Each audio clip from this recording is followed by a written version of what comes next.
c'est l'heure d'un 5 sur 5 un peu spécial avec un trio qui dynamite les après-midi de France Inter. Alors avec Alex, on a fait le calcul. En 2h57 de spécial, on a passé plus de Johnny qu'en 20 ans sur cette antenne. Mais oui, mais pourtant, mais c'est de la belle chanson. Mais Hervé Villard, il doit faire quoi? Il doit vous envoyer un faire-part de décès pour avoir une chance de s'entendre sur un thème. Je suis fan de vous, fan. Hey, ha, hey, ha, hey, ha, Cantona. Ouais, ça va. Mais tu te tais parce que c'est ma chronique, là, ok? Toi, c'est dans une heure. Ok, d'accord, pardon, ouais, mais bon. c'est une telle icône à la matinale. Et puis, c'est très rare qu'on ait un joueur de foot sur France Inter. Cantona, c'était un footballeur? Mais tu déconnes. Et pourquoi on inviterait un footballeur à la matinale de France Inter? On n'a jamais vu Finkielkraut sur l'équipe 21, je dirais. C'est Florian, on t'aime bien, mais enfin là, on est perdu. Mais qu'est-ce que tu foutais dans un couscous, Flo-Flo? Mais t'es malade ou quoi? À Strasbourg, en plus, pourquoi pas un kebab? Mais tu t'es pris pour Benoît Hamon, hein, positivo, rappelons-nous les fondamentaux du FN. Hein. Immigration, sécurité, tradition. Hashtag, je suis choucroute. Charline Vanhoenacker, Alex Vizorek, Guillaume Meurice sont ce soir sur le plateau de C'est à vous, accompagnés de Maxime Switek.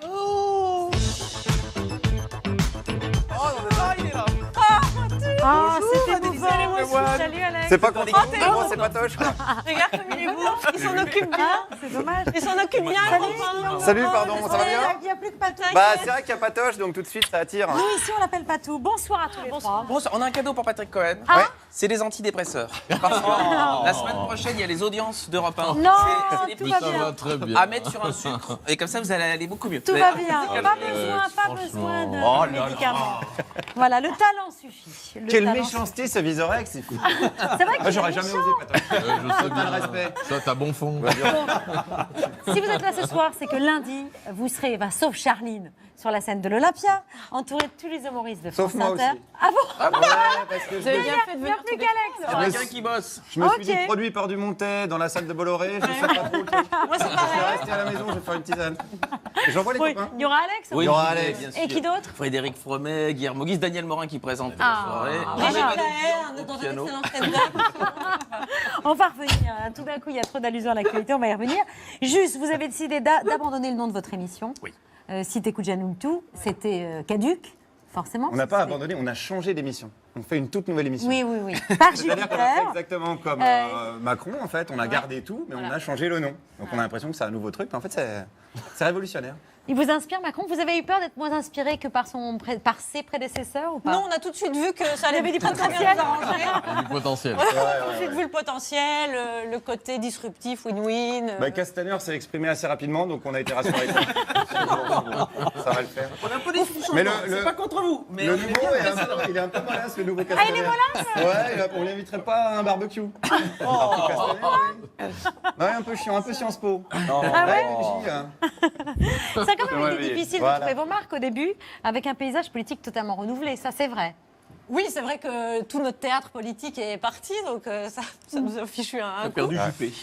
Mais C'était le premier, ouais. Le premier a été dur, quoi. Juppé, ça a été dur. Après, Après, on s'habitue. s'est habitué. Sarkozy, Hollande, Mais ça Fillon, pose- Fillon qui a été quand même c'est- génial. ça pose plein de nouvelles questions. Ça pose la question des novices en politique, qui découvrent comment ça fonctionne l'Assemblée, des ça- couacs, voilà, Oui, il y a du les tâtonnements potentiel. du début. Il y a du potentiel. Le double discours, hein, qui a toujours existé en politique, mais là qui Ouais. s'amplifie. Donc Ah, ça s'amplifie? bah oui, bah, on l'a vu sur la question des migrants, par On exemple. vire les Emmanuel migrants Macron. avec humanité Voilà, c'est ça. et pragmatisme. Benjamin, vous me dites si je me trompe, c'est ça? Vous l'appelez Benjamin? On connaît toutes vos œuvres, Benjamin. Oui. On elles vous sont suit- pas encore complètes, hein. On vous suit Non. près. On commence. C'est que le début. Maxime au sommaire ce soir. Au sommaire du 5 sur 5, mesdames, messieurs, débat et dérapage après la tribune sur le harcèlement sexuel. L'interview testament, entre guillemets, d'Alain Delon, pardon. Et puis Benjamin Griveaux, nous vous avons suivi pendant 24 heures. Attention, révélation. Moi, j'adore cuisiner et donc j'ai cuisiné pour la totalité du cabinet, les membres de cabinet et les fonctions support. Ils m'ont mis en cuisine juste avant Noël, un vendredi matin, et j'ai fait la cuisine avec le chef ici. Qu'est-ce que vous avez fait alors? Un tagine de poulet à l'orange. Pas mal. Pas mal. Le tagine de poulet aux oranges, on valide, Perico? Faudrait que je le vérifie quand même. Ah, on vérifiera, on valide. J'ai rien dit, c'est OK pour le barbecue. Par contre, la politique, on arrête, on est d'accord, on fait un deal. 24 heures avec le porte-parole du gouvernement. Je vous montre les images dans un instant. Mais d'abord, donc, des débats en pagaille. Des débats sur toutes les chaînes depuis 48 heures.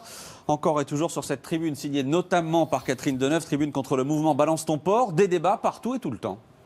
C'est une histoire Il y a des dragues lourdes, harcèlement, comme s'il y avait des degrés dans les relations humaines. Il y a des degrés. Un homme a éjaculé sur mon manteau, je m'en suis rendu compte après. C'est ça une proposition sexuelle? Mais non, c'est pas ça. Faites pas semblant de croire que c'est ça. Quelqu'un qui se frotte à vous, qui se masturbe contre vous, qui vous touche les fesses, ce n'est pas de la sexualité. C'est de la sexualité, c'est de la violence. pour vous, Brigitte C'est de la sexualité violente, mais c'est de la sexualité. Ça, c'est un discours qu'on tient souvent aux femmes. Hein. Oui, t'aurais dû réfléchir, tu pouvais pas prévoir, ce genre de truc. On peut avoir un débat un peu... Alors, allez-y. Voilà, moi, je vous attaque pas, je vous agresse pas.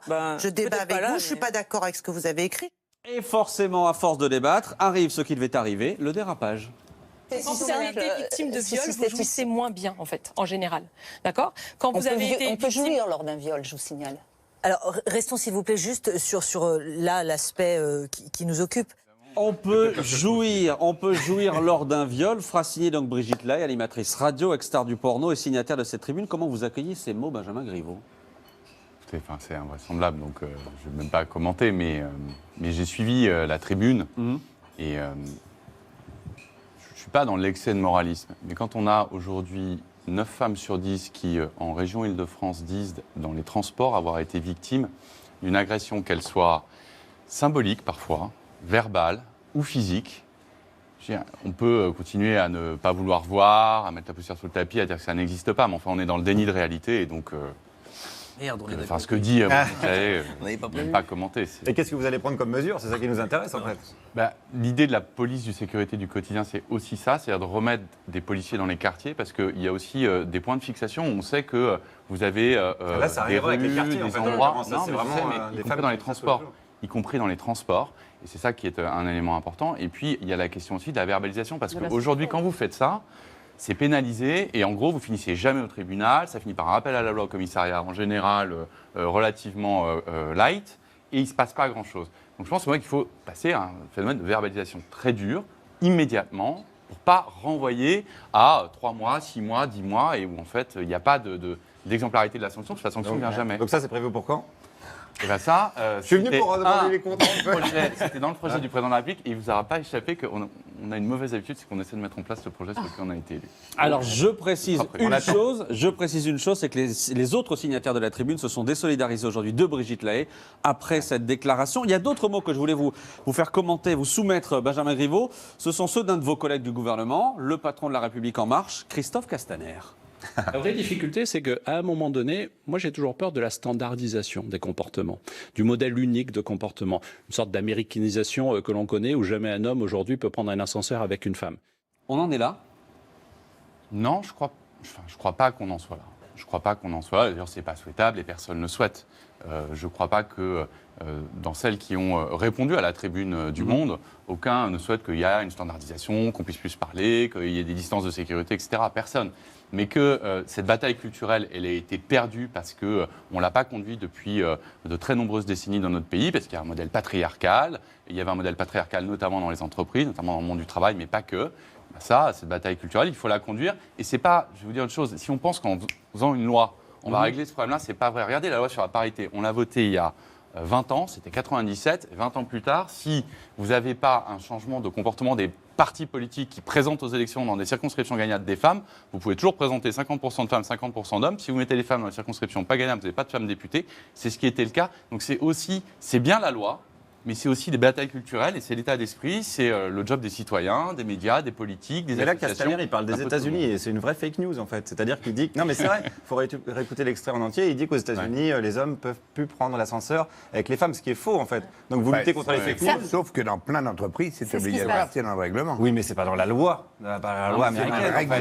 C'est dans le règlement des entreprises. C'est dans la pratique, mais ça n'a rien à voir avec... Dans des règlements. C'est dans les règlements. Allez aux États-Unis et il y a des ascenseurs mixtes en fait.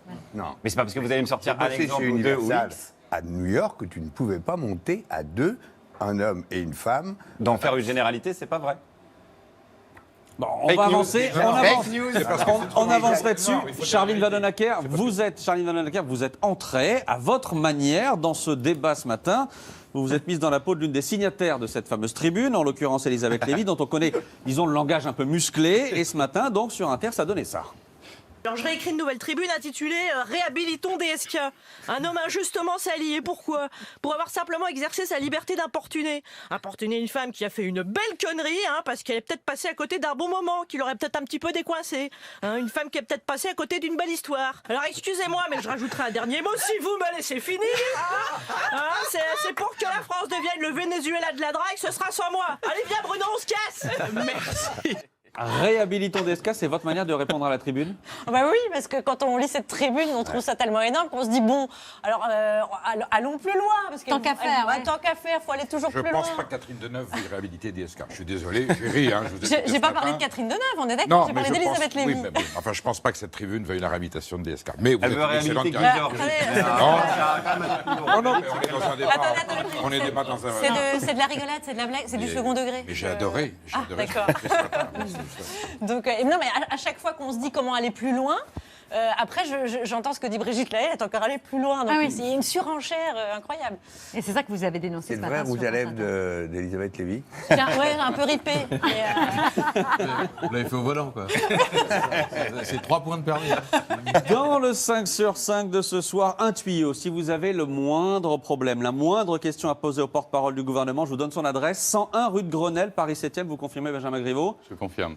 Et j'ai un colloque. Ah oui, c'est vrai. Castaner. On verra ça tout à l'heure. C'est là que se trouve.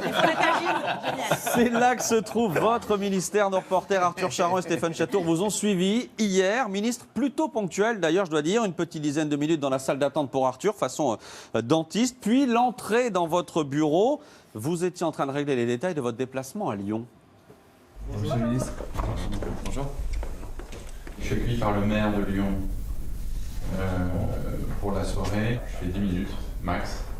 Et après, que des questions-réponses. Et on se donne 1h15 de questions-réponses. Le but, c'est pas de parler aux parlementaires et aux élus locaux, mais de parler aux gens.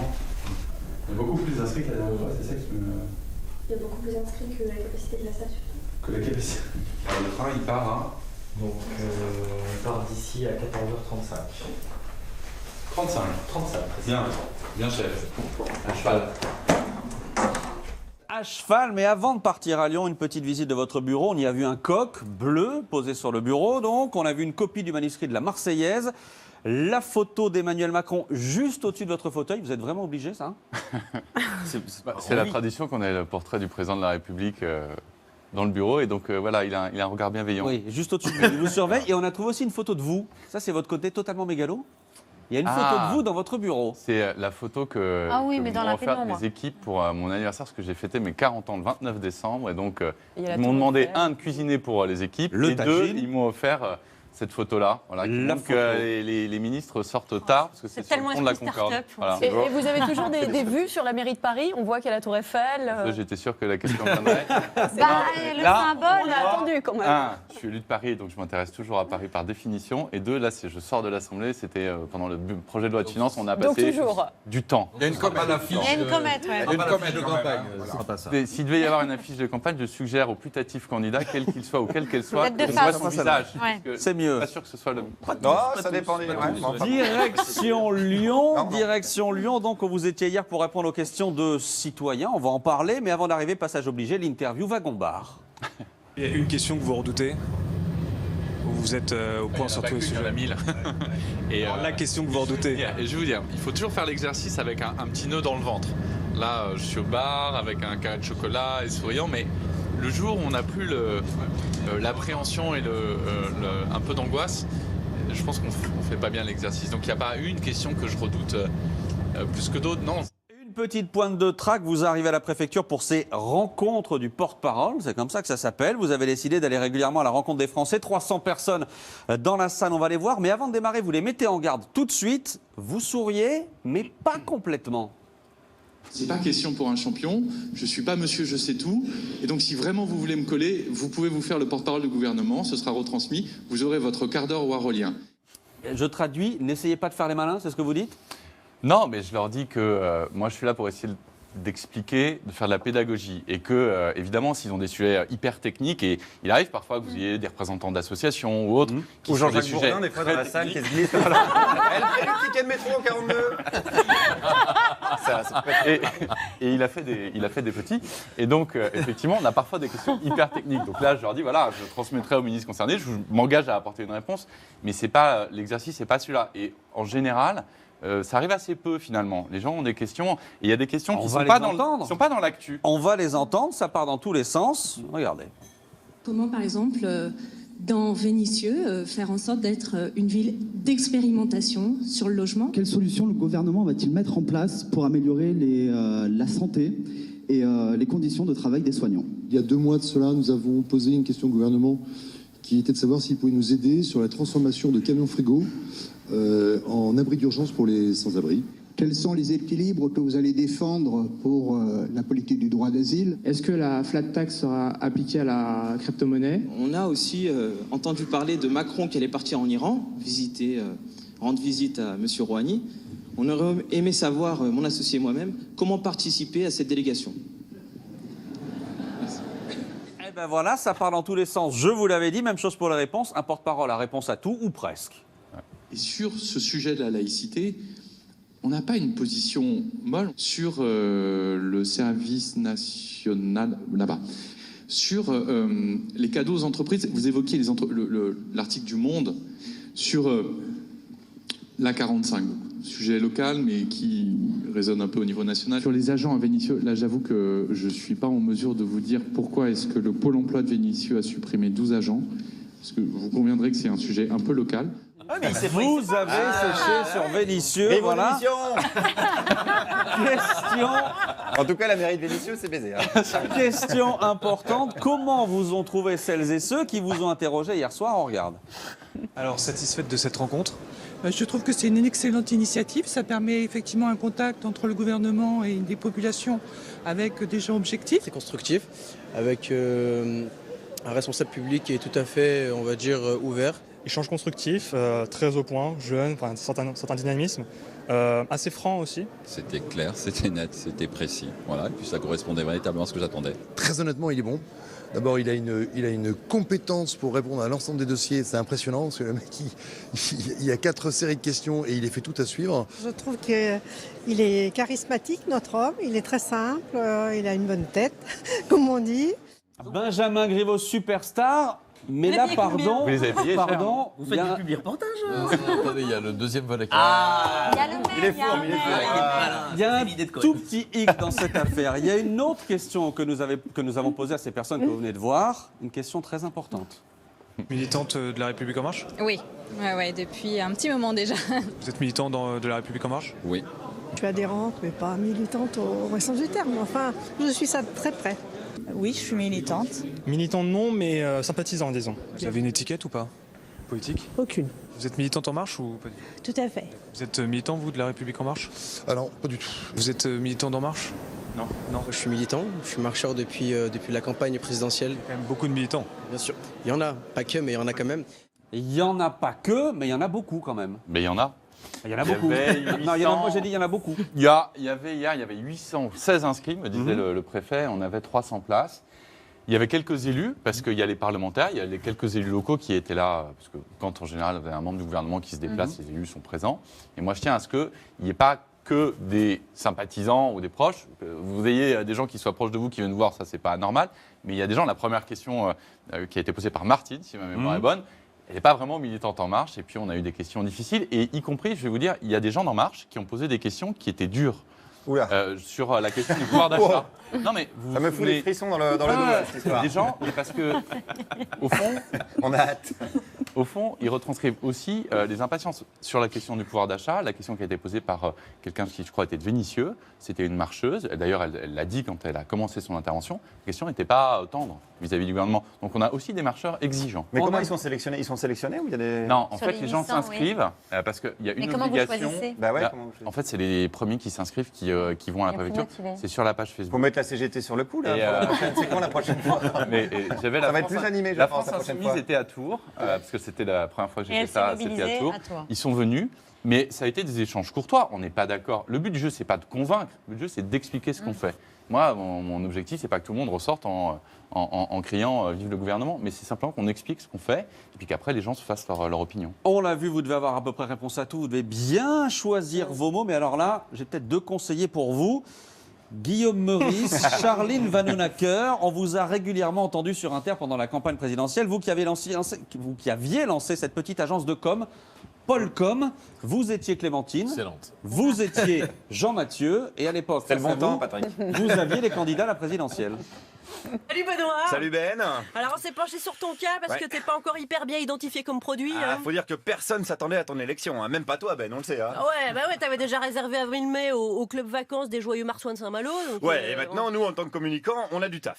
On a 2 mois pour te faire passer de Jean-Claude Duss à Bruce Willis. Bon, putain, on a un agenda. Bah ouais, tu sais, demain je vais annoncer que dans quelques temps il est possible que je prenne la décision de présenter un programme. Oui. Pour l'instant ça passe. Alors je te cache pas qu'on avait un petit doute là-dessus. Parce que l'an dernier on a bossé sur une campagne pour des machines à laver. Ouais, et les machines à laver, elles ont plus de programmes que toi quand même, mec. Monsieur et Madame Ranlard ont un fils. Comment l'appelle-t-il? Ah, attends, parce que moi je l'ai pas là. Jean-François. Jean-François Ranlard? Non, Ranlard Jean-François. Ranlard Jean-François. Bah voilà. C'était pas il a souri, il a souri quand même. Mais là, c'est un fou rire pour lui, ça. Oui, voilà. De la jouissance.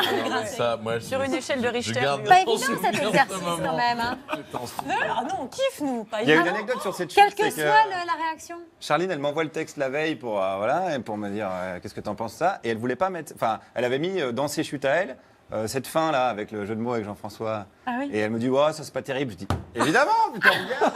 Vous vous encouragez. Ouais. Au pire. Non, pour nous c'est un kiff énorme, amenez-les-nous. Il y a à peu près moins 12 dans le studio. C'est un kiff pour les politiques ou pas, Benjamin Griveaux? Franchement, nous on se marre, moi ce matin j'ai sauf quand on est à la place de ceux qui... Vous reconnaissez vos équipes, là ça marche comme ça, non? Benjamin aujourd'hui. Parfois on reconnaît des choses. Mais non, si on sait pas se moquer de soi-même, il faut changer de job tout de suite.